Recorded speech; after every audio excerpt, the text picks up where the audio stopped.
Buenas tardes. Acá estamos listos para charlar con Gabriele Sofía. Gabriele es profesor en la Universidad de Grenoble-Alpes, en Francia.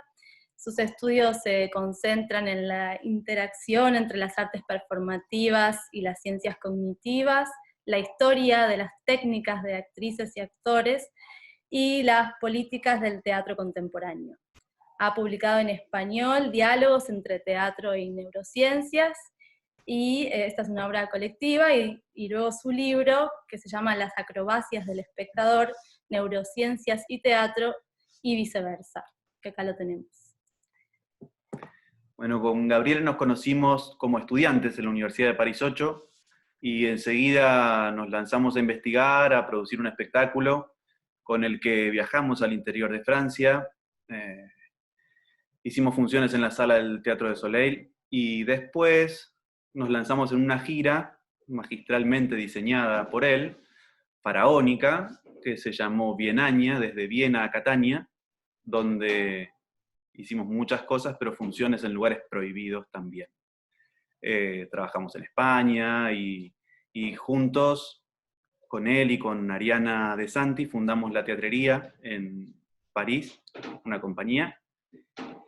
Y es una relación tejida por colaboraciones incesantes. Es siempre muy enriquecedor hablar con él. Y es muy útil. Es una relación, sí, signada por desafiar la distancia. Entonces no es nada raro estar conversando con él hoy, donde la cercanía no existe y la distancia entonces tampoco. ¿Estás ahí, Gabriele? Hola. Hola. Hola. No sabía cuándo entrar, entonces por Estuvo. suerte que no tenía el video, así que no me emocionaba demasiado. Hola, buenas tardes a todas y a todos. Estoy muy contento de hacer esta charla a distancia con Ariel y Fernanda, que siempre digo que son mis maestros. Entonces, ellos no necesitan presentaciones porque ustedes los conocen. Y entonces, muy contento de estar aquí. Espero de estar ahí en vivo muy pronto, pero hasta este momento intercambiamos a la distancia. Ya vendrás a conocer el teatro. Sabés que esta charla es eso, es como un regalo al cumpleaños del Teatro de Morón, que es un teatro que queremos mucho particularmente porque trabajamos allí, pero además ahí yo empecé a formarme, adolescente, chiquito. Sí. Y es el primer teatro en el que actuamos juntos con Fernanda. Ah, ok. Muchos Una años. historia muy importante. Entonces Casual. estoy aún más contento de participar. Buenísimo. Y tanti auguri al Teatro de Morón. Gracias. Bueno, estuvimos ahí pensando cómo intitular esta charla, y llegamos un poco a esta cuestión del teatro, las neurociencias y la realidad post-pandémica. Y luego la pregunta, ¿qué teatro deseamos? ¿No? ¿Nos contás, Gabriele, esto lo revisamos un poco juntos, y la idea del deseo apareció, bueno, vos nos comentaste ahí que te venían preguntando en este tiempo. ¿Nos contás un poquito eso? ¿Cuáles son las preguntas? Sí, hay mucha, bueno, no muchos, pero es verdad que desde hace un momento me preguntaron estudiantes, pero también colegas, también periodistas, me preguntaron de escribir o decir algo sobre el teatro post pandemia. Y entonces mi primera reacción es siempre como nosotros no podemos imaginar qué será el teatro post pandemia. Lo que podemos hacer es decir qué teatro queremos, qué teatro post pandemia nosotros queremos ver, yo como espectador y los actores como protagonistas de estos nuevo teatro que va a venir. Había una frase que es una frase de Pasolini que yo encontré cuando empezaba a estudiar teatro hace 18 años, algo así. Pasolini en un momento había escrito: el teatro del futuro no podemos imaginarlo. El teatro que no nos imaginamos, el teatro que nos imaginamos no será el teatro del futuro, porque el teatro del futuro no podemos llegar a imaginarlo. Y estoy un poco de acuerdo, en el sentido, el tema no es hacer previsiones sobre el futuro, el tema es qué es el teatro que queremos, porque esta es la pregunta que nos hace poner al trabajo, no, y también es la pregunta contra el miedo, porque si tenemos que hacer una previsión del teatro del futuro, probablemente las cosas que imaginamos no son cosas muy interesantes o muy bellas. Y entonces el resultado de esta pregunta es miedo o es decir, wow, la situación está. Y la pregunta que para mí es importante en este momento es, ¿qué teatro queremos? ¿Qué teatros queremos nosotros como espectadores? ¿Qué teatro quieren ustedes como artistas? ¿Qué teatro queremos también lo que estudian el teatro, lo que escriben sobre el teatro, todo lo que podemos, ¿cómo decir? Um, nombrar con la fórmula de la cultura teatrales. La cultura teatrales es exactamente este tipo, este movimiento donde no hay una diferencia enorme entre teóricos, históricos y teatreros, lo que hacen teatro. Pero hay esta mezcla y esta colaboración y esta contaminación continua. Entonces, mi pregunta es, ¿la cultura teatral es qué teatro quieren, qué teatro quieren construir después de esta pandemia? Probablemente estará como un momento cero, un momento donde los teatros van a abrir, pero van a abrir sin saber cuándo estarán abiertos, van a abrir sin saber exactamente cuáles son las condiciones, van a abrir sin saber, por ejemplo, cuándo será la próxima vez que puedan hacer una stagione, si chiama una stagione, una temporada completa de teatro. Entonces, encontraremos un momento donde hay que empezar otra vez a imaginar un teatro que será muy probablemente diferente de lo que nos imaginamos. Y entonces la pregunta es, ¿cómo queremos este teatro en el futuro?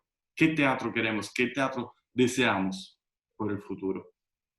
Sí, en relación a eso, pensaba en, bueno, antes que nada, el libro que mostramos fue de gran inspiración para, no solo para esta charla, sino para lo que vendrá. Y encontrábamos ahí la cuestión de, bueno, vinculamos, a ver qué nos decís, qué te parece. Vinculamos la cuestión del deseo a esta idea de la acción igual a la intención corporal. ¿Cómo podrías relacionar esos dos? Sí, se podría relacionar en el sentido que la cosa muy interesante de la neurociencia en este momento es que cada vez que hacemos un acto cognitivo estamos utilizando el sistema motor. Entonces, de una manera estamos activando nuestros músculos. Nuestros músculos no son una sorta de esclavo de nuestro cerebro, pero nuestros músculos son el órgano, en nuestro cuerpo es el órgano el órgano del pensamiento. Y entonces también los deseos son físicos, conectan con nuestro cuerpo, depende de nuestro cuerpo, depende de nuestro cuerpo, de nuestra experiencia, de nuestra biografía, pero también de la manera como nosotros proyectamos nosotros mismos en el futuro. Entonces, y Claro, deseos es un concepto muy complejo porque también la psicanálisis trabajó mucho con este concepto. Luego todo el movimiento del 68 tenía los deseos como una banderilla de reivindicaciones, de lucha y todo. Entonces, la palabra deseo tiene mucha complejidad y mucho referencias culturales y políticas. Y no toda la referencia, no toda la conexión cultural y política tiene una conexión directa con la ciencia cognitiva. La ciencia cognitiva no dice cómo nuestro cuerpo se conecta con lo que nosotros hablamos o nosotros llamamos el pensamiento, pero por suerte no explican todo. La idea que la ciencia cognitiva o la neurociencia explican todo es una idea que nos sirve, que hace también un poco de daño a la neurociencia, porque a veces nos encontramos, por ejemplo, con periódicos donde se hablan de se descubrió el neurón del genio, se descubrió el neurón de la gelosía, se descubrió como si nuestro cerebro fuera una sorta de máquina donde tú haces on, off, y entonces tú activa el deseo, activa la gelosía, activa el amor, y no funciona así, es todo algo extremadamente complejo y que sobre todo cambia cada día. En el sentido, nuestro cerebro, la plasticidad cerebral es algo que nos dice que cada movimiento, cada paso, cada experiencia que tenemos modifica nuestra conexión, nuestra conexión de nuestro cerebro y de nuestro cuerpo. Nuestro cuerpo, nuestros músculos es como un libro donde todo lo que hace se queda en alguna parte. ¿No? Una vez había un neurocientífico que dijo, cada vez que hacemos un paso, estamos reorganizando toda la memoria de todos los pasos que hemos hecho en toda nuestra vida. Y estamos también cambiando nuestra preparación al paso siguiente. Esto para decir que nuestro cuerpo en realidad es algo extremadamente flexible, extremadamente que aprende mucho cada día y que por esto es el órgano del pensamiento, nuestro cuerpo, porque es lo donde también los deseos toman forma. Qué elocuente, digo, esto de cada paso en relación al presente y a la acción teatral también, ¿no? Como Claro. eso nos está todo el tiempo en relación. En tu investigación, me da la impresión de que queda claro queda clara esa apertura como justamente, a mí me queda una imagen como del teatro como algo que abre, donde tenemos todo por descubrir, porque es una situación dinámica en cuanto a la relación del actor, el espectador y el espacio compartido, y bueno, y toda esta perspectiva de lo conjunto, ¿no? De las limitaciones de entender las partes por sí mismas y de la importancia de entender a uno con el todo. Claro, y esto es también muy conectado con lo que decíamos sobre el deseo, la importancia del teatro que deseamos. Porque, por ejemplo, en este momento, en todo el mundo se está reorganizando para permitir a lo más, a mucha gente posible, no sé cómo decirlo, más... Mayor cantidad de gente posible. Exactamente, la mayor cantidad de gente posible que pueda empezar a trabajar en casa, que pueda empezar entonces a también hacer conferencias, a hacer webinar. Ahora han sortido esto, no más seminario, pero webinario. En Francia el webinar. Entonces un seminario que se abre sobre el web, que se hace sobre el web, o también conferencias. En la universidad están empezando a surgir conferencias que se hacen online, pero yo que ahora ya he hecho un buen número de conferencias, sé perfectamente que lo más importante en la conferencia son los encuentros que tú haces después de la charla, que tú haces mientras estás tomando un café, que tú haces porque te sientaste, empezaste a hablar con... En el sentido, lo importante también por el mundo científico no es la charla que tú haces, es el momento donde tú puedes encontrar alguien y empezar a charlar y decir, pero esto, ¿cómo lo piensa esto? Y eso es lo que de verdad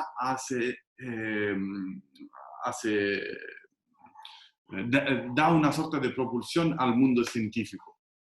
El encuentro entre personas. Por esto, por ejemplo, las universidades se están organizando para hacer clases en línea. Pero también cuando haces clases con los estudiantes, el momento más importante luego es la pregunta, es el estudiante que puede ser, hace una conexión con una otra clase o que viene a hablarte porque tiene una idea de investigación, etcétera, etcétera. Y todo esto claramente se puede hacer en línea, pero no es la misma cosa porque quitamos toda la parte de casualidad. Quitamos toda la parte de imprevisto. En línea yo hablo con una persona que conozco, que ya sé por qué la estoy molestando con mi Zoom, porque ya sé por qué la estoy llamando. No hay más la cosa de decir, fue en esta conferencia, pero encontré esta otra persona que puede ser hablaba de un tema que me interesaba y empecé a hablar con esta persona. Hay toda una parte de casualidad que no estará más. Por esto es muy importante, es muy importante volver a la presencia en una manera, en una otra. Pero lo que yo quisiera decir es aún una otra cosa. Estamos en un momento donde todos se están organizando para que para que la gente hace muchas actividades en la pantalla. Entonces, hacer las compras, ahora hay un montón de gente que hace compras en el ordenador, que pregunta a Amazon y Amazon llega ya también para comprar una botella de agua, no sé, pero yo he conocido gente que hacen las compras así para encontrar los amigos. Hay siempre mucha gente que todavía está haciendo estos encuentros en Zoom porque, por ejemplo, no quiere tomar un metro, no quiere desplazarse, o es como que estamos entrando en una dimensión donde vamos a hacer muchas cosas con las pantallas. Y esta en sí no es una cosa negativa, porque la pantalla nos da muchas oportunidades que antes no podíamos hacer, como una conferencia de este tipo, como hablar con, por ejemplo, mis padres que viven lejos de Roma, pero los puedo ver. Entonces, la pantalla no es un algo de negativo, es que, ya llego a lo que quisiera decir, es que en el futuro el teatro va a ser importante como experiencia. El teatro va a ser importante porque va a ser el último lugar uno de los últimos lugares donde la gente tiene que salir de su casa y llegar en un lugar con otra gente para ver un espectáculo, pero no es solamente el espectáculo, es la experiencia física que va a ser diferente. Porque la gente, por ejemplo, el cine, yo adoro ir al cine como lugar donde me siento, veo un film, etcétera, etcétera. Pero el cine es algo que la gente está viendo siempre más en la pantalla, en su casa. Hay pantallas siempre más grandes que costan siempre menos. Y entonces se está convirtiendo también como una actividad personal. El cine. Yo puedo ver un espectáculo, un film, una película magnífica solo. Yo en la pantalla. Y entonces pienso que en el futuro, en este momento donde todo está come dire, organizzato para ser visto en la pantalla, el espectáculo diventa el arte de la experiencia, el arte del experiencial, el arte donde la persona está con todo su cuerpo en un lugar, el arte donde nunca estarás solos a mirar una obra de arte, pero siempre es un arte compartida, no solamente entre actores y espectadores, pero también compartida con otros espectadores, que es algo que para mí en el teatro es muy importante.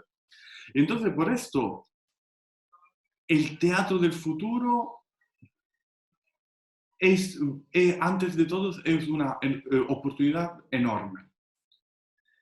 Es una oportunidad enorme porque va a ser este tipo de lugar no cotidiano. Pero es importante saberlo, ser bien consciente de esto, porque si la gente se acostumbra a que todos los espectáculos están en la pantalla y que la única manera de ver un espectáculo es quedarse en casa con una pantalla, vamos a tomar el riesgo que luego hacerle salir del apartamento para ir en el teatro se convierte aún más difícil. Como si esta situación pudiera ayudar a, si lo tomamos bien, como a limpiar, a separar un poco las aguas, porque hasta antes de la pandemia había un montón de teatro al que se acude como evento social y ya, ¿no? Con muchísimas filas, y veo la pantalla lejos, y veo una propuesta que, ¿no? Donde voy porque tengo el abono del mes.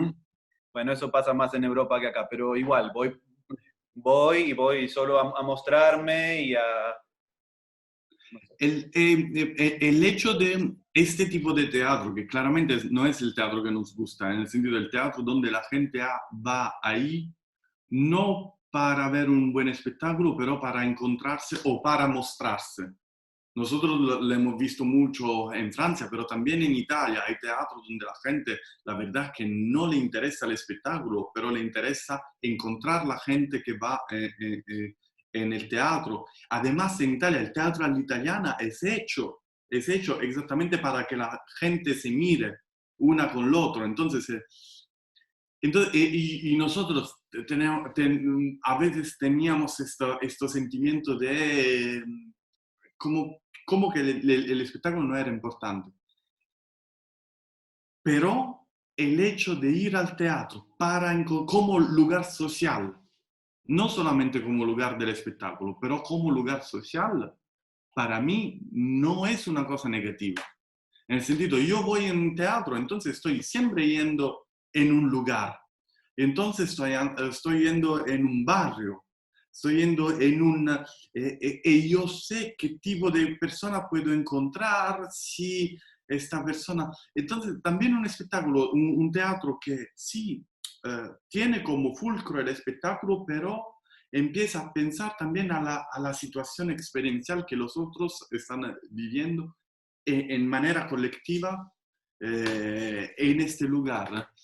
Y para mí puede ser que es una oportunidad de desarrollo del teatro que se puede mezclar con todas las actividades musicales, porque hay muchos conciertos que toman formas teatrales, como hay muchos teatros que toman también la forma de un concierto, o también hay muchas instalaciones. Entonces, lo que hablamos del teatro puede diventar un lugar de experiencia, un lugar experiencial, donde también muchos artistas pueden colaborar juntos para hacer probar esta cosa que va a ser menos, menos frecuente, puede ser en futuro.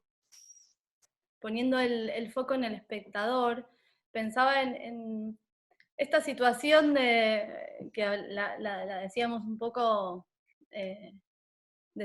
como menospreciando este lugar del hábito social, y que en realidad entendemos que es algo que puede estar muy bueno, y sobre todo escuchar ahí que si entonces el espectador va a mostrarse? ¿No será que está demandando un rol diferente que el rol pasivo, digamos, de quien va a ver un espectáculo y se sienta en la butaca y se queda calladito? ¿No será que hay algo en ese movimiento que reclama una voz o un espacio distinto? Y bueno, y eso llevándolo a tu investigación, hay mucho sustento, ¿no? de la importancia del rol del espectador, en definitiva, en esa construcción, co-construcción. Sí, sí, eso es claro, en el sentido que para mí, por gusto personal también, el espectáculo que más me han gustado son los espectáculos que me han obligado a imaginar. Entonces, un espectáculo que si yo quería leer todo, claro, uno después del otro, no me interesaba. Los espectáculos que me gustaban eran los espectáculos que me obligaban a hacer yo una imaginación que no es la imaginación del director, no es la imaginación del actor, es mi imaginación. Solamente que el teatro me daba los estímulos para que yo hiciera mi propia dramaturgia, mi propio esfuerzo creativo para comprenderlo o para comprender un sentido del espectáculo, no el sentido del espectáculo, pero un sentido del espectáculo. Y entonces el espectador necesita de ser activo, pero un espectador puede ser activo también si no habla, si se siente no habla. Para mí un espectador es activo en el momento, ya un espectador cuando llega en un lugar y se sienta, y esta presencia ya es un signo, es también un signo político. Porque, por ejemplo, en Italia tenemos unos teatros, o a veces son también los teatros más interesantes, que son en un squat, o en un lugar ocupado, o en una escuela ocupada, o en un algo que antes era ocupado y luego el ayuntamiento hizo un acuerdo para legalizarlo. Y todo esto son lugares donde ya el hecho solamente de ir ahí a ver un espectáculo, de no ir en el espectáculo más, en el teatro más importante, más históricos de Roma, ya el hecho de ir ahí es un acto político, es un acto que dice yo estoy testigo que este tipo de producción independiente, non institucional, es el teatro que me gusta, es el teatro que yo apoyo. Y entonces ya el hecho solamente de elegir, de salir de su casa, porque luego es esto, la cosa más importante es que el teatro en el futuro será el desafío de salir la gente de casa. Porque hay mucha gente que le gusta muchísimo mirar las series de la televisión.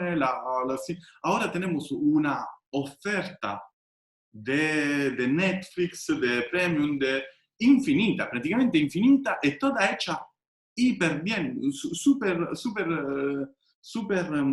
bien. Son series televisivas que pueden ser como film.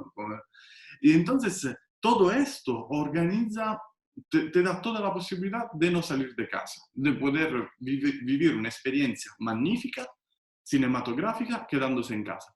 Y el teatro tendrá el rol de decir, no, el espectáculo que yo te muestro no es solamente un espectáculo, no es una pantalla que tú ves en verdad. Es una experiencia física que va a ser una experiencia inmersiva. Por eso a mí me gustaría como espectador un teatro que también sale del lugar teatral. Un teatro que convierte los lugares urbanos en lugares teatrales. Un teatro que empieza a tomar lugares del barrio, tomar calles, plaza, para construir una experiencia diferente. Bueno, en esto que hablabas de la dimensión política, solo para contarte que este teatro, para el que estamos festejando hoy sus 70 años, es un teatro público, gratuito, y no hay muchos casos en Argentina y en Buenos Aires de teatros gratuitos, públicos. y la idea en esta oportunidad, antes de la pandemia, era hacer, que bueno, ya lo concretaremos, una celebración que justamente se daba en la plaza, porque el teatro está situado en una plaza principal, y la idea era hacer un espectáculo como bastante abierto para así terminar en la sala, pero donde los espectadores fueran un poco los protagonistas, ¿no? De estos 70 años de haber acudido a este teatro de manera... Claro, claro, claro, claro, sí, sí, sí, pero por eso necesitamos también, ¿cómo decir? También una manera diferente de pensar el teatro. Por ejemplo, si en un momento van a decir, imaginamos, una vez que hacemos el teatro que deseamos, imaginamos, en un momento van a decir, bueno, 500 personas en un teatro no pueden estar porque no hay la distancia. No, pero 500 personas pueden estar distanciados en un estadio de fútbol. Nosotros estamos listos para hacer un espectáculo que se puede hacer en un estadio de fútbol. No, no sé. Entonces, es esto también, imaginar cómo se puede, imaginar el hecho que los mismos nombre de espectadores pueden ver un teatro, pero en un espacio más grande.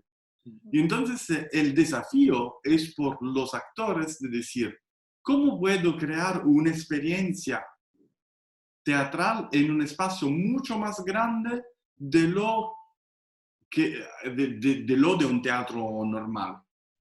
¿Cómo se puede hacer? ¿Cómo también se puede utilizar la tecnología para hacer un espectáculo de este tipo? ¿Cómo podemos imaginar un teatro en vivo, pero en lugares 10 veces más grandes de los lugares a lo que estamos acostumbrados? Tendríamos Yo que no sé. volver al anfiteatro de Taormina. Como el anfiteatro de Taormina, exactamente. Yo la respuesta no la tengo, pero sí que pienso que la pantalla no es la respuesta. Si necesitamos distanciamiento entre espectadores, quiere decir que necesitamos más espacio, no quiere decir que tenemos que poner todo en la pantalla. Sí. Pero también los actores, o los directores, ¿cómo podemos imaginar un espectáculo en un espacio tan grande sin que se quede como una grande pantalla o como un concierto? O puede ser mezclando la técnica de la música, del cine, pero también el teatro. No sé, es una pregunta abierta, pero imaginando de cómo deseamos el teatro puede ser un... Sí, cuesta pensar en perder esa dimensión íntima, ¿no? De un espacio compartido en el que se pueda sentir la respiración, y esa es la parte como, ese sería el gran sacrificio, pero bueno, sí. Sí, o distribuir de otro modo, como tener actores y espectadores distribuidos con distancia social, pero claro. No porque la gran distancia entre el espectador y el actor debilita un poco ese puente, ¿o no? Es mi percepción como director. Sí, claramente la distancia debilita este puente, pero podemos ya imaginar que una compañía necesita o más actores, o si no, por ejemplo, espectáculo por un espectador, y entonces un espectáculo algo por pequeño grupo de espectadores se puede hacer también en un lugar más íntimos, pero hay que pensar que tenemos que hacer más espectáculos, una intensidad de espectáculos más grande. ¿Cómo decir? Hay desafíos técnicos, pero no podemos simplemente imaginar que la pantalla resuelve todo, porque la pantalla simplemente no resuelve nada más. No. Más allá del rechazo y a la pantalla súper válido, y es que hacemos teatro porque nos interesa estar corriendo ese riesgo en vivo y aprovechando el fuego que ese riesgo da a la comunicación y tal. Si podemos alejarnos un poquito de eso. como ejercicio para marcar la diferencia con la pantalla, ¿qué podés, no sé, desglosar elementos, el grueso de las diferencias de cómo se dispone un espectador a ver un espectáculo a una pantalla? Claro, la primera diferencia es que cuando vemos un espectáculo en la pantalla, siempre hay más diferencia. La primera es que la pantalla es más pequeña de la realidad.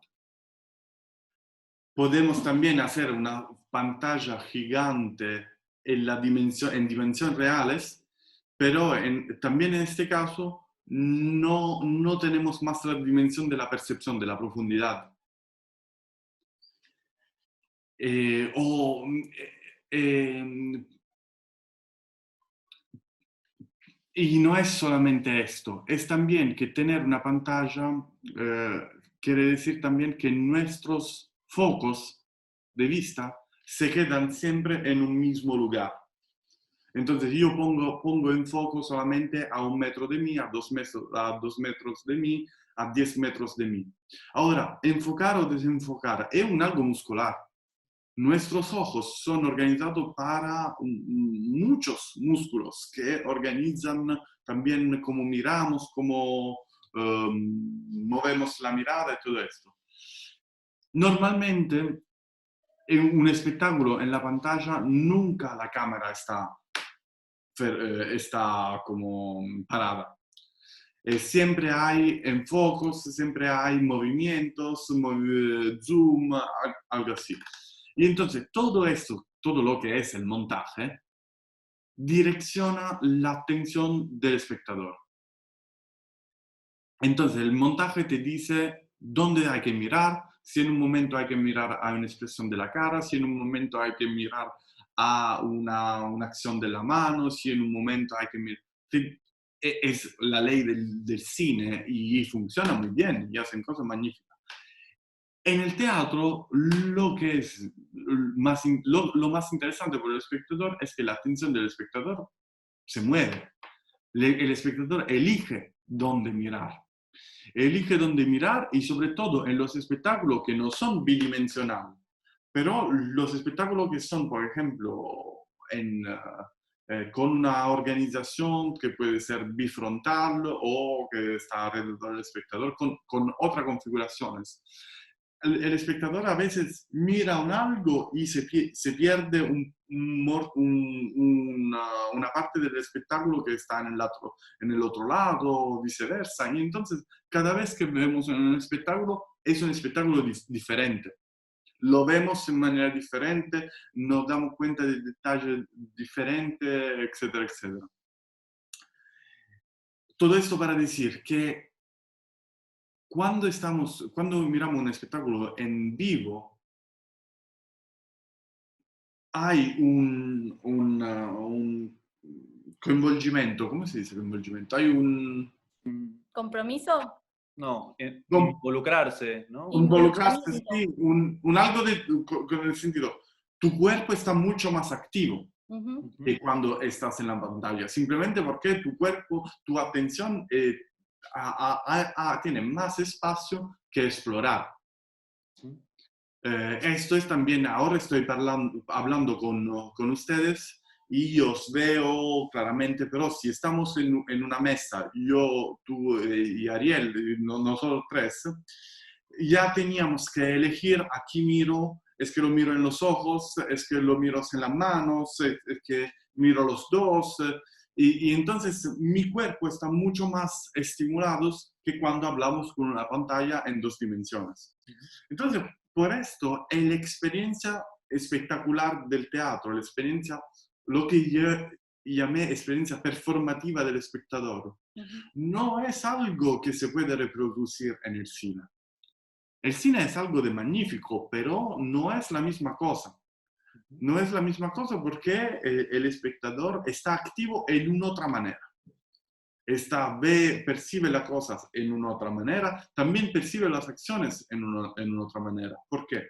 Porque nosotros en teatro, normalmente, no siempre, pero normalmente, vemos siempre la persona entera. Ujú. Y entonces vemos también cómo organiza su peso, sus piernas.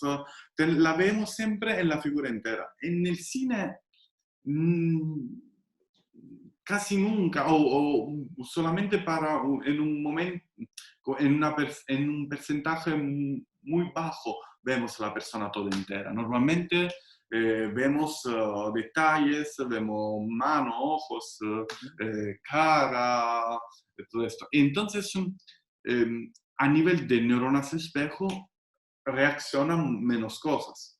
La resonancia que un cuerpo entero hace en tu cuerpo de espectador es mucho más grande cuanto más tú ves acciones de esta persona.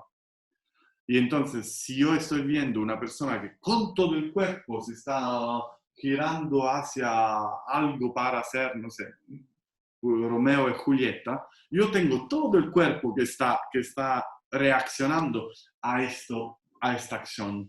Si yo lo estoy mirando en el cine, puede ser que veo solo los ojos o que veo todo el cuerpo, pero luego solo los ojos y solo la cara y me reacciona. Puede ser que mi cara reacciona más, pero es solo mi cara, no todo el cuerpo.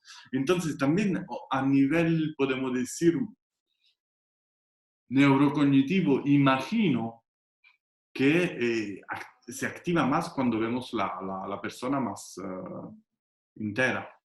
Y vale también para el actor, ¿no? Esto que decís, porque la Sí, actuación porque también está asignada por lo que sucede ahí con los son, espectadores, con ese presente. sí, sí, sí, sí, sí, totalmente, porque son dos actividades diferentes. Jugar por el cine o jugar por el teatro, hay muchos que hacen un poco, que hacen los dos y son magníficos, pero normalmente no es el mismo, no es el mismo mestiere, ¿cómo se dice mestiere? Profesión, la misma profesión. Profesión, sí. Sí, sí, sí, pensaba que además acá ni siquiera estaríamos hablando de cine, que es otro lenguaje, sino de más bien una especie de teatro virtual, teatro filmado, que claramente ni siquiera comparte las herramientas, porque si no ya Claro, pasaría a ser cine, o sea que por sí, eso sí, sí sí. pensaba también en una actuación que en ese caso se transformaría para un lado que, bueno, a mí no me atrae, pero... Sí, por eso yo digo, si estamos obligados a hacer algo virtual, hacemos algo sonoro, porque ya podemos encontrar, podemos jugar con el tipo de voz, la calidad de la voz, y sobre todo el espectador Ujú. puede imaginar también si tenemos que contar una historia muy sencilla, pero no estamos intentando de reproducirla en la pantalla, lo estamos dejando en su imaginación y escuchando una pieza de teatro como radioteatro. Puede ser, pero para mí es más cerca del teatro, un teatro radio que no un teatro en vídeo. Visual. Mm. En todo caso, es un buen momento para investigarlo, Claro, hacer pruebas y para conocer más nuestra profesión. totalmente, sí, sí. Bueno, entramos un poquito más en las neurociencias, Ujú. como esto que pensábamos. Em, Algo de lo que no hablaste nunca.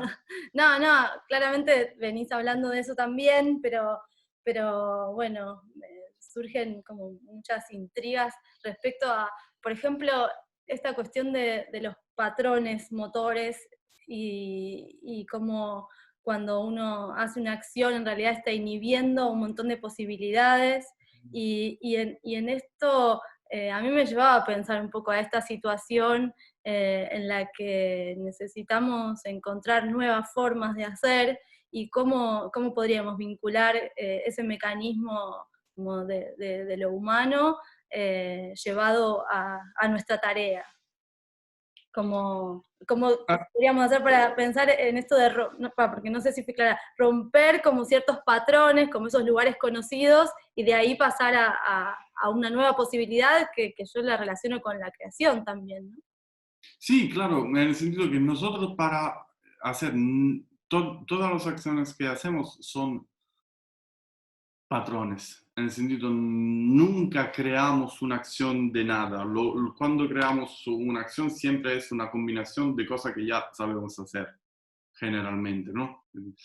Y entonces me he dado cuenta que en teatro a veces hay que romper unos patrones para construir otros patrones que pero crean una presencia diferente sobre la escena. Y esta presencia diferente sobre la escena es necesaria por una razón muy, muy simple. Porque yo tengo que hacer unas acciones con alguien que me mira y con alguien que está esperando algo de mí. Esta es la diferencia entre la vida normal y el teatro. Es que en el teatro yo todas las acciones que hago tengo que hacerlas con alguien que me mira y que está ahí esperando algo de mí. Entonces, la misma acción que yo haría en la vida cotidiana, la hago sobre la escena, sabiendo que mi objetivo no es solamente hacer la acción, pero es también estimular la atención del espectador. Y entonces, si yo estoy consciente de esto, como actor, no puedo más utilizar los padrones motores normal, pero tengo que encontrar otros padrones que me permiten un control diferente de mi cuerpo sobre la escena y sobre todo una capacidad diferente de estimular la atención del espectador. Uh-huh.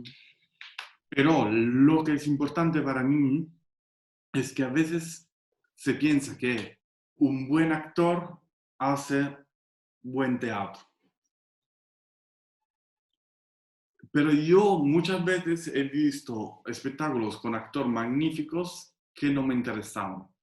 En el sentido, tener una presencia sobre la escena es necesario para hacer buen teatro, pero no es suficiente. No es suficiente, pero también tampoco hay un metro para decir esto es buen teatro, esto no es buen teatro. Es algo personal.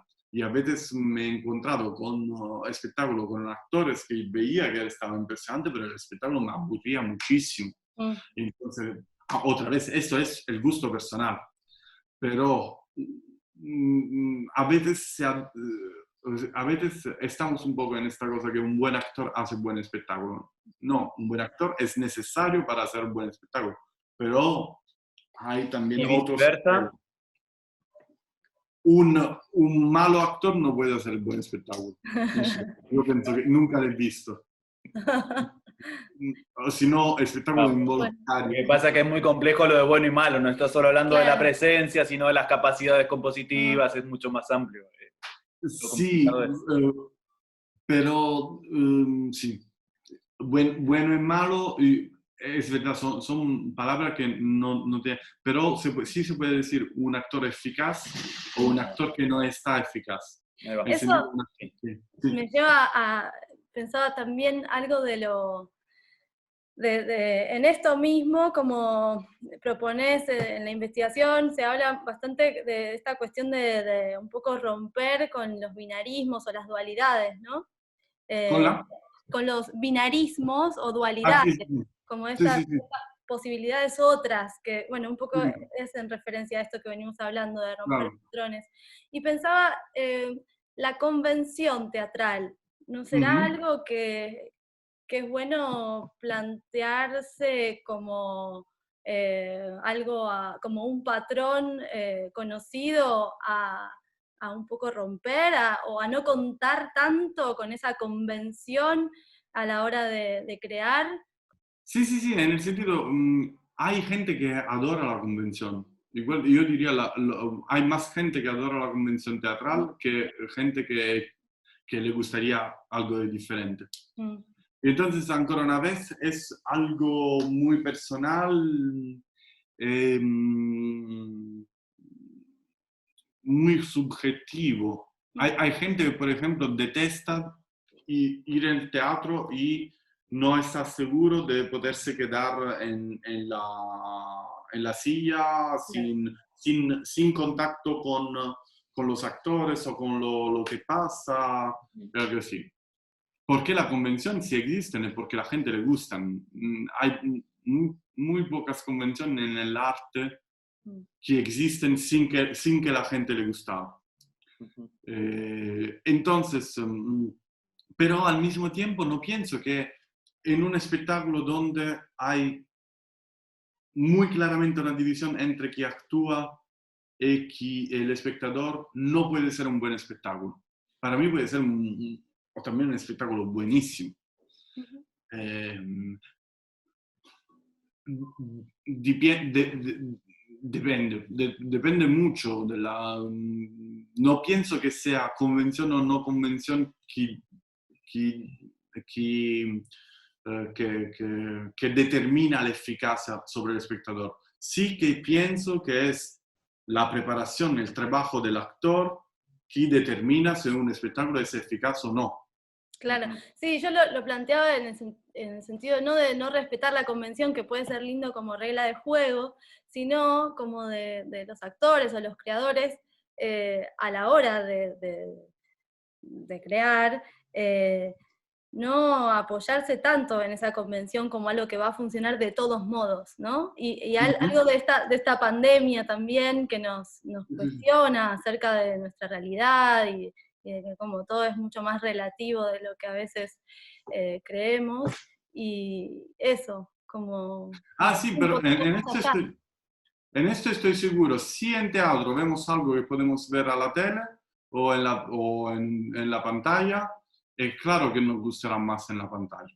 Ujú. Esto, en el sentido, personalmente es así. Si voy en teatro para ver algo que si lo grababan me habría gustado en la misma manera, es mejor grabarlo.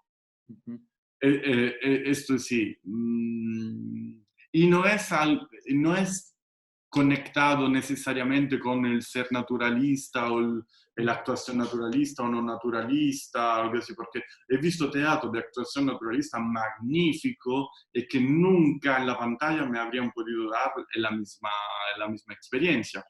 Ujú. Pero claramente, si un espectáculo, por ejemplo, muy simplemente, si a veces veo compañías que toman un texto, lo ponen en escena y tienen la impresión que la calidad del texto hace la fuerza del espectáculo. Y es una cosa que a mí, no estoy hablando como teórico, como espectador, me aburre pero muchísimo. Porque si es la calidad del texto que le da l'importanza al espectáculo, me puedo leer el texto, me puedo ver un film sobre este texto, si un espectáculo es fondado sobre la calidad del texto, ya hay algo que para mí funciona un poco. Funciona poco. Luego, también ahí depende, porque si es un texto que está escrito por ejemplo, para un actor, entonces que no es solamente el texto, es también su modo de producir este texto, es todo otro discurso. Ujú. Pero sí, en general, si algo puedo verlo de manera casi idéntica en la pantalla, también sí en la pantalla no tengo la libertad de organizar mi atención de espectador como lo organizo en teatro, pero normalmente no me interesa mucho verlo en teatro. Lo que me interesa a mí es la experiencia, cuál es el dato de experiencia, por qué es diferente de todas las otras experiencias que puedo ver en mi vida. Me gustaba esto de la experiencia del actor como un sentimiento del nosotros. Ujú. Eso lo Sí, sí, encontré sí, sí. también en tu libro. ¿Qué nos Claro, puedes decir de eso? claro, porque eh, como decir, cada experiencia de espectador es siempre una experiencia donde yo vivo una cosa en un contexto colectivo, entonces donde mi experiencia es siempre una experiencia colectiva y que estoy siempre compartiendo con otros espectadores en este momento preciso. Y entonces, cuando hablo antes yo hablaba mucho de la relación actor-espectador, luego me he dado cuenta que la relación no es casi nunca actor-espectador. La relación es siempre actor-actores, espectador-espectadores y actores-espectadores, actores. En el sentido, nunca es una cosa uno a uno, pero siempre es compleja. Siempre son mucha gente que se encuentran en este lugar y en este momento. En relación a lo fractal, ¿no? Como de esto de que, por ejemplo, dentro de una acción hay una potencialidad de acciones infinitas. A mí los fractales me interesaban mucho porque eh, siempre he trabajado con teatro que trabajaban con partituras. Y entonces las partituras, también la partitura más precisa, te deja un algo de libertad. O también dentro de la partitura más precisa, tú como actor tienes un margen de libertad.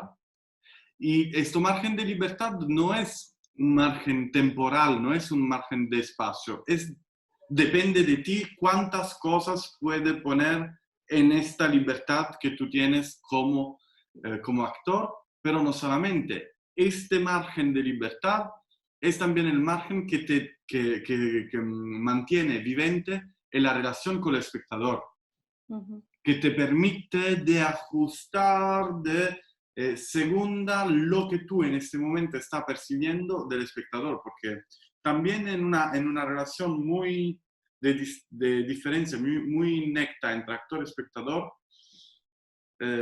siempre los actores perciben en una manera o en otra cuál es, cómo sus acciones están resonando en los espectadores. A veces la impresión es completamente es el contrario de lo que está pasando. A veces uno le parece que el espectador estaban muy contentos y no eran contentos, o el contrario. Pero siempre hay esta curiosidad de, en el momento, mientras que estás haciendo, de comprender cómo tus cosas están resonando en los espectadores. Y este feedback, ¿cómo decir? A veces la partición es tan precisa que tú no puedes cambiar algo para cambiar un poco el andamento del espectáculo, pero sí puedes encontrar espacio donde tú puedes poner algo de tuyo, algo de improvisación, ahí donde no está, ahí donde puede ser solamente tú lo sabes que está haciendo esta pequeña variación. Entonces, el modelo de los fractales me servía para entender de qué manera el espectáculo es siempre algo de viviente. No es algo que de que tú empiezas y ya sabes que están yendo así y luego al final del espectáculo ya veremos si ha funcionado o no.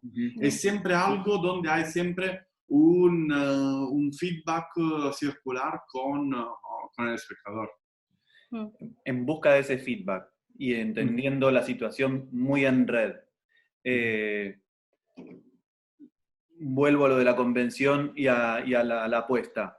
La apuesta que permite que los espectadores se vean o que dentro de la dramaturgia incluye el dispositivo escénico,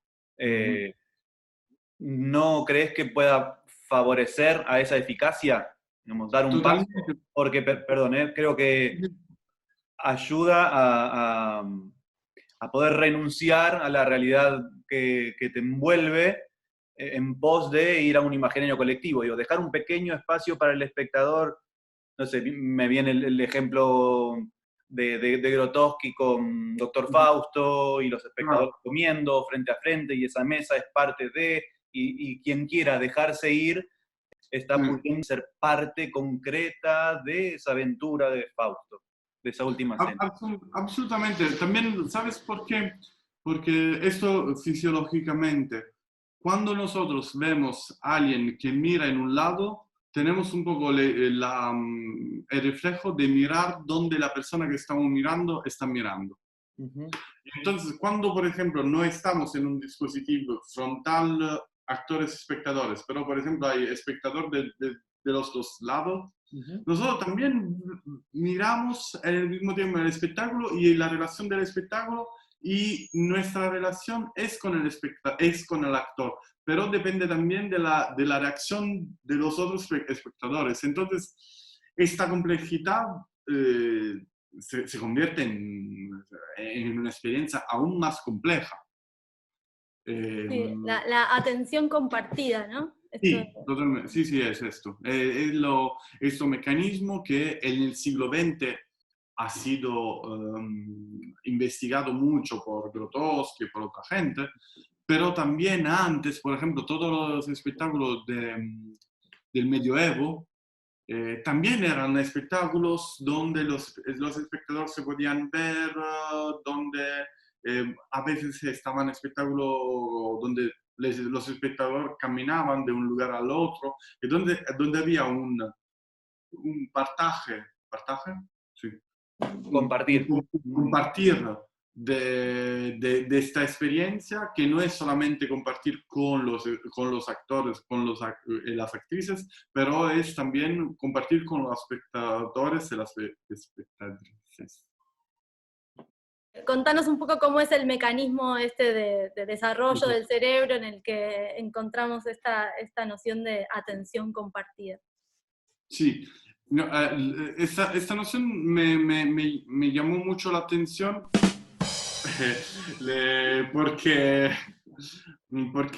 justamente porque me iba preguntando qué pasaba cuando yo veo también los espectadores, cuando me daba cuenta de manera experimental, intuitiva, que cuando en un espectáculo yo tenía la posibilidad de ver también los otros espectadores, algo diferente pasaba. Algo diferente pasaba por dos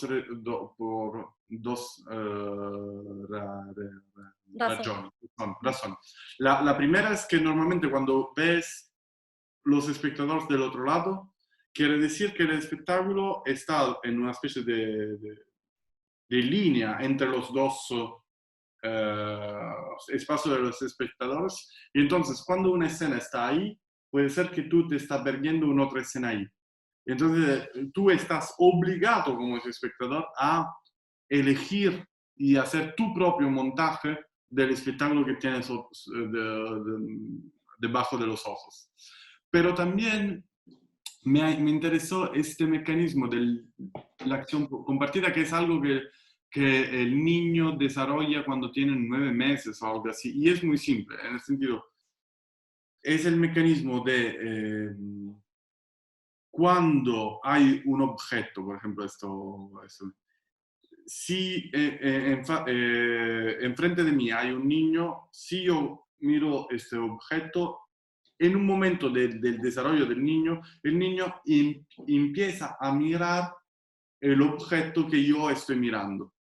Y entonces comprende que mi mirada es también una preparación a la acción que yo puedo hacer. Porque si yo estoy mirando en un objeto, probablemente si lo miro es porque empezaré a interactuar con este objeto. Y entonces el niño empieza a comprender que la mirada del ser humano es una preparación a sus acciones. Y entonces el niño se está preparando a las acciones de lo que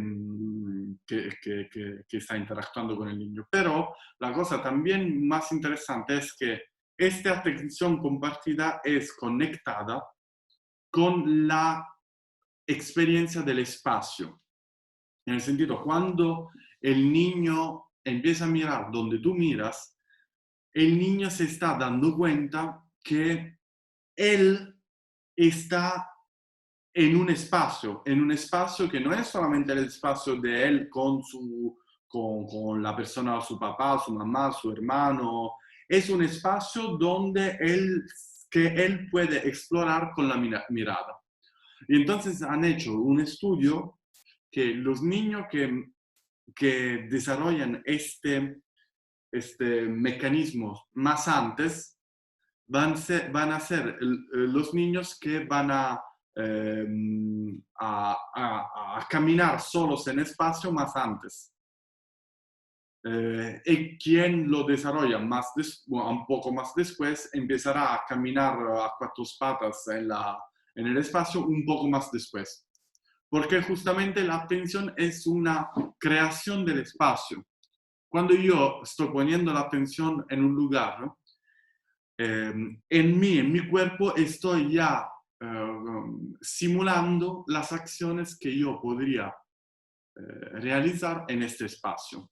Entonces, la atención no es algo solamente mental. La atención es una preparación a la acción, pero también una simulación de la acción potencial que yo puedo hacer en este espacio. Entonces, por esto, cuando decimos que el espectador puede organizar o puede utilizar su atención, estamos diciendo que el espectador hace un trabajo físico mucho más importante, mucho más empeñativo que cuando está simplemente enfrente a una pantalla, porque con su atención explora el espacio. Mm.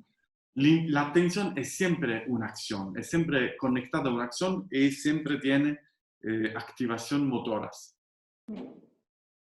Y la percepción también, es lo mismo. Sí, claro. Y la percepción depende justamente de cómo tú estás organizando tus acciones, tus atención. Entonces, percepción y acción son conectadas, pero no solamente conectadas. Las mismas neuronas sirven para percibir y para hacer acciones y son las neuronas espejo. Mm. Entonces, la cosa importante de las neuronas espejo es justamente que por la primera vez en la historia se descubrió una conexión directa entre percepción y acción y se descubrió que no son dos cosas distintas, pero hay unas partes de nuestro cerebro donde percepción y acción activan los mismos neurones. Las neuronas espejo en realidad no, ¿cómo decir? No dice más sobre la percepción del espectador que sobre el trabajo del actor. ¿No dicen más? No, nos dicen Ah. más. Dicen más, claro. Nos dicen más cosas sobre el espectador que sobre el actor, porque el actor trabaja, como decir, la acción es la base del trabajo del actor, pero no es solamente esto, hay todo un nivel de imaginación, de construcción, de dramaturgia, también un nivel cultural, un nivel de referencia que son demasiado complejas para explicarles solamente con las neuronas espejo. Pero sí, pero la percepción del espectador es algo que empezamos a comprender mejor justamente porque nos hemos dado cuenta que la percepción y la acción son dos cosas muy conectadas. Entonces, cada espectador siempre percibe también con su biografía. ¿Por qué digo biografía? Porque, como yo decía antes, el cuerpo de cada uno es una estratificación de las experiencias que cada uno ha vivido en su vida. Entonces, en realidad, el cuerpo de cada uno es como el lugar donde más se conserva su propia biografía. Cuando yo veo una acción, no está solamente haciendo una resonancia con mí en este momento, pero hace una resonancia con toda mi biografía, con mi manera de vivir, mi aprendizaje, mi experiencia. Y por esto, la cosa puede ser más, que más me fascinante de este trabajo es comprender cómo cada acción que un actor hace sobre la escena tiene una resonancia con muchos niveles de comprensión del espectador. Que luego la neurociencia no explican todo, no irán nunca a explicar cómo el espectador comprende, pero sí que explican los mecanismos básicos para la percepción y que explican cuánto en profundidad puede arribar una simple acción sobre la escena. Por lo del actor, seguramente algo que las neuronas espejo dicen algo, pues la cosa más interesante puede ser que las neuronas espejo explican es justamente la importancia de la intención de la acción, que intención de la acción en realidad todas las acciones tienen una intención, pero la importancia en un lugar de ficción como el teatro de tener una intención real para que esta acción resuena en el cuerpo del espectador. Porque si la intención no es muy precisa, el cuerpo no va a organizarse de manera sinérgica, de manera, ¿cómo decir?, creíble, y el espectador lo percibe, pero lo percibe de manera preconsciente, en el sentido, nosotros cuando vemos un actor muy bueno, lo comprendemos, pero la mayoría de las veces no es que lo comprendemos de manera intelectual, lo sentimos, es algo que no lo percibimos, es algo más instintivo. Por esa razón Stanislavski decía, te creo o no te creo. No era la cosa de, sí, estéticamente tus acciones, no, era más de resonancia. ¿Te creo a esta acción o no creo a esta acción? La idea de creer o no creer a algo es más conectado con el intuito, que no con la lectura. Hoy, para mí, es aún más necesaria como actividad, justamente porque la gente está pasando muchísimo tiempo en la pantalla, no solamente en la pantalla um, de la computadora, pero también en la pantalla del móvil.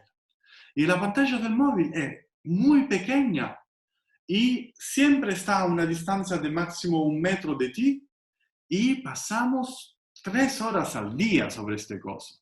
En el sentido, durante 2, 3 horas al día, nuestra atención es focalizada a una distancia que máximo está a 1 metro de nosotros y en un algo de 10 centímetros.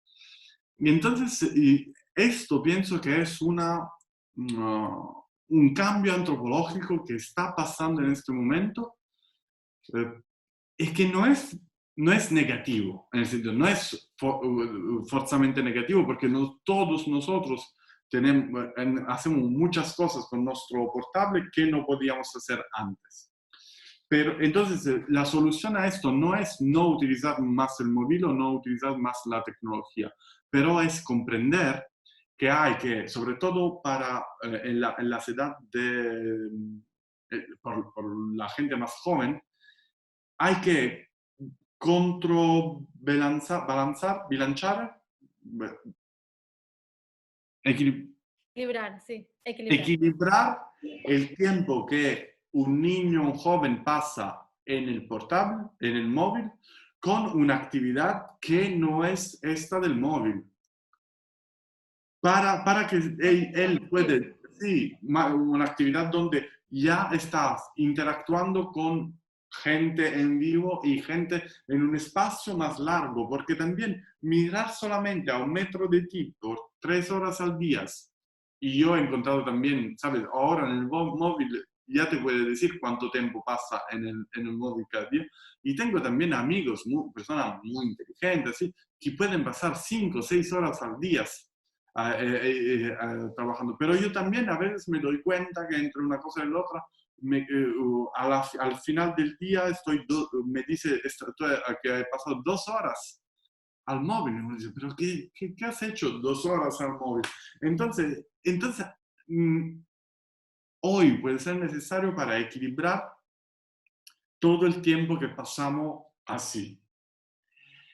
Y ¿por qué el teatro? Porque el teatro también, el teatro activo como actividad, no solamente como espectador, pero como actividad, necesita una atención que no es la atención focalizada en un punto, pero es una atención focalizada más en el espacio, focalizada a más gente, focalizada también proyectada más lejos, focalizada de manera diferente, y también puede ser también un espacio para hacer una actividad que estamos perdiendo y que para mí es importante, para también tener una atención no focalizada, una atención un poco aburrida también, pero una atención que no estoy mirando para ver algo, ma estoy mirando casi como una actividad de relax.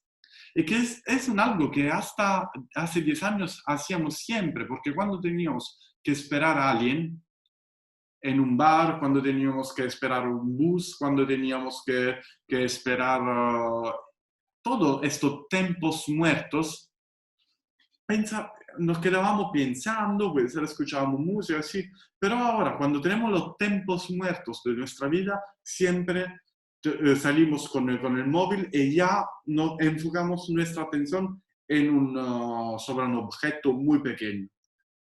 Y entonces estamos perdiendo esta manera de pensar, pero un pensamiento difundido, un pensamiento no focalizado sobre una cosa, no focalizado sobre una información rápida, no focalizado sobre una respuesta inmediata a algo que estamos pensando. Sí, algo de la relación con el todo también y de lo comunitario, ¿no? Claro, Como entre espiritual y comunitario. sí, Esta situación de coronavirus es un desastre, pero claramente es una oportunidad de repensar un montón de elementos de la vida, bueno, y como decíamos al principio, de la claro. posición para poner en valor los núcleos y decidir, poder ver lo antes posible qué es lo que queremos, cómo queremos que sea, para desde ese deseo discutir con el futuro que se nos viene. Sí, también probar opciones, buscar diferentes posibilidades, abrir camino, más allá del resultado al que lleguemos, la posibilidad de esto, de intercambiar, de discutir, de probar, de Sí, jugar. de abrazarnos también, cuando se podría hacer, ¿no? Nos abrazamos, porque es muy duro ver unos amigos y, no sé, ya en Italia ahora están abriendo un poco, estoy empezando a ver unos amigos porque ahora se puede hacer, y es duro no ver un amigo durante 3 meses y no sé. Luego nosotros los italianos somos más táctil que otras culturas. Y nosotros aún peor, porque tenemos algo de ustedes y Claro, además le sumamos. sí. Ustedes se dan la mano muchas veces. Sí, sí, sí, sí, damos la mano, pero antes no damos también un beso o algo así. Ahora no sé, ¿Qui sabe lo que va a pasar. Pero también esto es raro. A veces mirando la tele, mirando una película, ves dos personas que se abrazan y ya dices, es como hay un momento en que no está más acostumbrada a esto. Pero esto volverá, esto estoy seguro. Hay gente que dice, no nos volveremos a abrazar o a hacer todo lo que hacíamos antes con esta facilidad. Y esto no pienso. Yo pienso que en un momento vamos a volver, cuando todo va a terminar y todo está en seguridad, vamos a volver a la tactilidad. Viste que Eh, en India los saludos son sin tacto, ¿no? Ah, Concentran mucho en la mirada ok, ok, que no. pero hay una gran unidad física para ese movimiento chiquito, ¿viste? Una gran Sí, sí, conexión de miradas y una gran unidad física. Sí, claro. yo creo que ahí está el tema de desaprender también, como encontrar nuevos mecanismos, esto que hablábamos, ¿no? Porque una cosa es Sí, cuando uno nació en un ambiente en que no hay tanto contacto físico, el contacto pasa más por una mirada y es igual o más potente, y otra cosa es abandonar algo que ya está incorporado y que en su ausencia se siente un vacío, ¿no? claro, claro, claro, Y claro, sí, bueno, sí, sí. ver qué se hace con eso. Mm. Sí, pero también, por ejemplo, yo siempre cuando doy clase camino todo el rato. Camino todo el rato, me muevo, voy. Es como que no, que para hablar tengo que caminar. Claro. Ujú. Y ahora hacer clase en la pantalla me corta todo esto y es imposible, es mucho más aburrido no poder caminar. hablando. Ujú. Y bueno, se pierde también la dimensión del espacio, lo que decías antes. Claro. Sí, sí, sí, sí, totalmente. La proyección de la voz, por ejemplo. También. Sí, sí, o te encontrás gritando como un energúmeno al ordenador y la gente del otro lado así. Sí, sí, Sí, sí. nos está pasando. Me está pasando. No, sí, a mí también. Bueno, Bueno, Uf. qué bueno. tanti auguri ancora una vez al teatro, perché spero di averlo pronto este teatro. Esperemos que sí. El teatro espera verte pronto. Sí. Lo más pronto posible. Y si otra gente también tiene otra pregunta, siempre me puede escribir. Encontrará mi contacto en internet, sobre Facebook o como quieran. Dale, Buenísimo. buenísimo. Bueno. Muchas gracias, Gabriele. Gracias a ustedes y hasta pronto. Entonces,